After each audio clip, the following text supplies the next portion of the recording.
Hello there guys, welcome back to a short online tutorial. Today we're based in Adobe Photoshop and it's your good friend Jack from Blue Sky Graphics back again to show you some really cool stuff. What I would like to do today guys is show you how to really make your colors pop in Adobe Photoshop.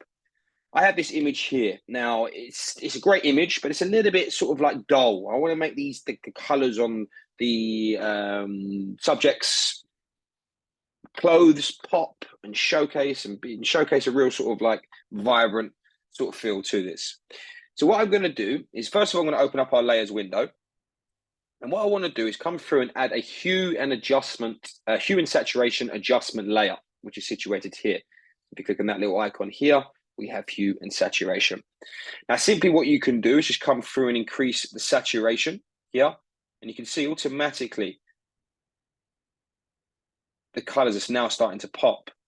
But what if you wanted to concentrate on just one particular color within inside of the image? For example, this lady with her green outfit on, I want to manipulate the green. So what I'm going to do is come through here and choose the green option. And as you can see, if I start to increase the saturation of that green attire there, you can see it's really popping, coming to life. I want to do the same with the magenta jacket here. So I want to come to magenta. And again, I'm going to come through and just really sort of, like, as you can see, really bring up that saturation to really make these colors pop. Let's try a bit of yellow here.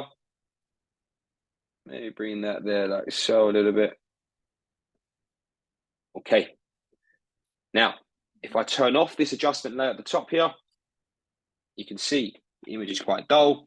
And with the adjustment layer that I've added, I've really sort of made the colors pop within Adobe Photoshop. If you're interested in finding out more about the school, the courses that we offer, please take a look at our website at blueskygraphics.co.uk. Thank you very much, guys. Take care, and I'll see you next time.